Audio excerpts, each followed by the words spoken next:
आज मैं आपको बताने जा रही हूँ कि शनि देव जो है अगर आपके खराब होते हैं तो वो आपको क्या दिक्कत परेशानी देते हैं, और अगर वो अच्छे हो जाते हैं तो किस प्रकार से आपको मकानों के सुख और आपको जो है जमीन जायदादों के सुख और मकानों के सुख किस प्रकार से देना शुरू करते हैं। तो शनिदेव अगर आपके अच्छे होते हैं तो आपको मकानों के सुख कैसे देते हैं और किस प्रकार से देते हैं, और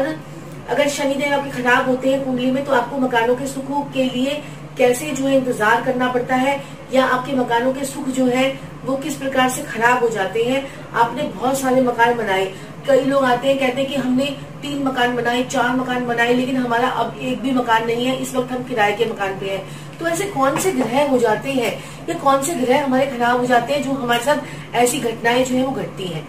तो दर्शकों, अगर लगन में आपके शनिदेव आते हैं, लगन के अंदर शनिदेव के लिए कहा गया है कि ऐसा इंसान अगर 48 साल से पहले मकान बना ले तो उसका शरीर जो है वो गल सड़ कर उसका शरीर जो है वो गलना सड़ना शुरू हो जाता है, यानी उसको बहुत सी बीमारियां शुरू हो जाती हैं। और ऐसे में कई बार क्या होता है कि कई लोग कहते हैं कि जैसे ही हमने मकान बनाया तो हमारे फादर चले गए, हमारी मदर चली गई, या हमारा जिस बंदे ने मकान बनाया था उसी की ही डेथ हो गई। तो ये इफेक्ट जो है लगन के शनि का अगर आपकी पत्रिका में आता है, और अगर आपकी पत्रिका में दूसरे घर में शनि है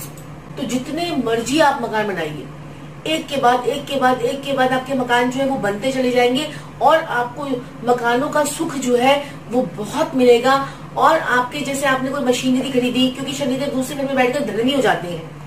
क्योंकि ये गुरु का और जो है शुक्र का घर है, और शनिदेव यहाँ पर धर्मी हो जाते हैं, और यहाँ पर आपके मकान बनाए हुए मकान आपको फल देते हैं, आपको उसके शुभ प्रभाव मिलते हैं, आपको मकान से फायदा होना शुरू हो जाता है। आपको कभी पैसों की जरूरत भी होती है तो आपका मकान जो है आपको उसके लिए लोन नहीं लेना पड़ता, लोन का इंतजाम आपका वैसे ही हो जाता है। कई लोग आपको अपने आप ही फंडिंग कर देते हैं, बैंक से फंडिंग कराने की जरूरत नहीं पड़ती, अपने मकान के कागज रखवाने की जरूरत नहीं पड़ती। आपको लोगों से आपको दुनियावी फायदा मिलना शुरू हो जाता है, आपको दुनियादारी के लोगों से, आपके रिश्तेदारों से ही पैसा इकट्ठा हो जाता है। तो दूसरे घर में शनिदेव जब आते हैं तो मैं तो हमेशा यही बोलती हूँ कि आपको जो है ना एक झुग्गी झोपड़ी ही या एक 1 BHK का फ्लैट अपने नाम पे करवा लीजिए। आप देखेंगे आपके जीवन में सुख समृद्धि शुरू हो गई है और आप तरक्की की सीढ़ियां जो है वो चढ़ना शुरू कर दिया है। तीसरे घर में जब शनिदेव आते हैं तो क्या कहते हैं कि तीसरे घर का शनि जो है,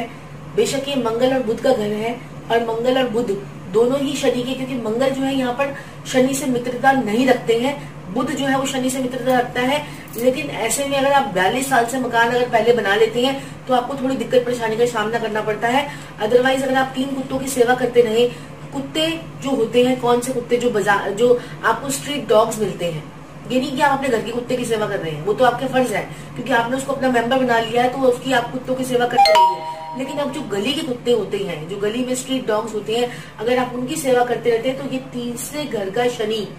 जो है वो आपको शुभ फल देना शुरू कर देता है। और ऐसे में इंसान में कहा जाता है कि अपने 3 दुनियावी जो हमारे 3 रिश्तेदार होते हैं, आपका भांजा, आपका दोता और आपका पोता, इन तीनों की भी अगर आप सेवा करना शुरू कर दे तो भी आपको शनिदेव के जो है वो अच्छे इफेक्ट मिलने शुरू हो जाएंगे।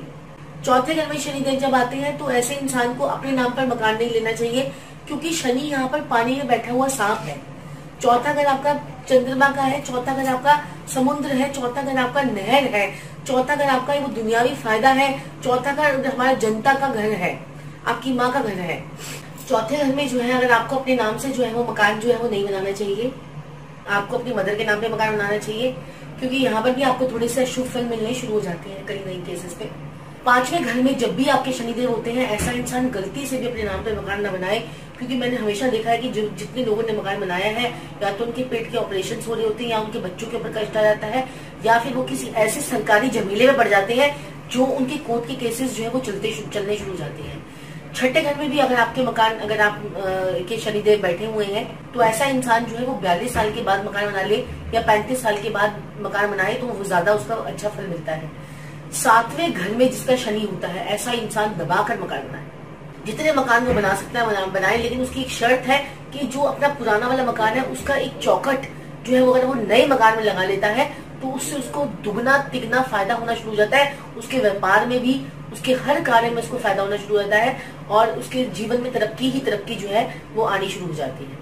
8वें घर में अगर आपके शनिदेव हैं तब भी आप 42 साल से पहले मकान बनाने की बिल्कुल मत सोचे, क्योंकि शनि 8वें घर में वो नंगी तलवार है जो कभी भी आपके ऊपर जो है वो गिर सकती है। ऐसी गाज आपके ऊपर गिरती है कि आप उस चीज से निकल ही नहीं पाते हैं। एक के बाद परेशानियां, दिक्कतें, परेशानियां आपको जो है जीवन में आनी शुरू हो जाती है और उन परेशानियों का कोई हल भी नहीं निकलता। जितने मर्जी आप एस्ट्रोलॉजिकल सॉल्यूशंस कर लीजिए, आपके जीवन में दिक्कत परेशानी जो है वो बढ़ती ही चली जाती है। नवम भाव में जब हमारे शनिदेव होते हैं तो ऐसा इंसान अगर एक साथ 3 मकान बना ले, 2 मकान तक तो वो ठीक रहता है, अगर वो तीसरा मकान बना लेता है तो उसको दिक्कत परेशानी शुरू हो जाती है।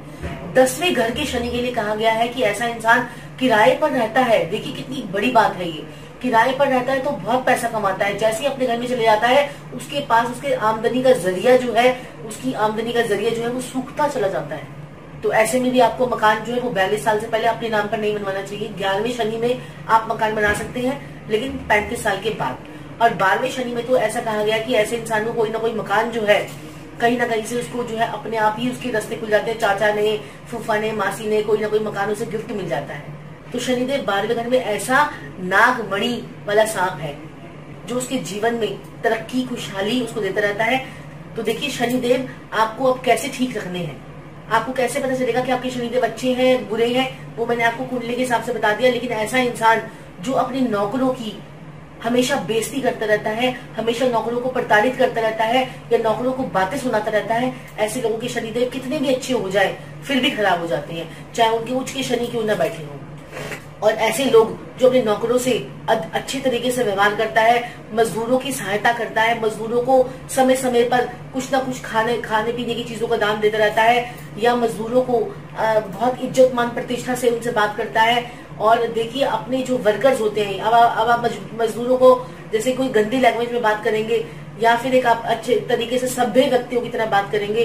तो आपके इससे पता चलेगा आपके शनिदेव कितने अच्छे हैं। आपकी अक्सर छोटे छोटे लोगों से, छोटे छोटे व्यापार करने वालों से, जैसे कि आपके प्लम्बर से, आपकी जो है सफेदी करने वाले से, आपके प्लम्बर से, आपकी क्या कहते हैं रिक्शे वाले से लड़ाई झगड़े अगर होते रहते हैं अक्सर 2-2, 5-5 रुपए को लेकर अगर आपकी बहस होती है तो समझ जाइए कि आपकी शनिदेव जो है वो खराब है। इनको ठीक जो है अगर हम अपने आसपास के मजदूरों के साथ में, आसपास के लोगों के साथ में, आसपास के पड़ोसियों के साथ में अगर संबंध अच्छे बना लेते हैं तो आपके शनिदेव अपने आप ऑटोमेटिकली अच्छे होने शुरू हो जाते हैं।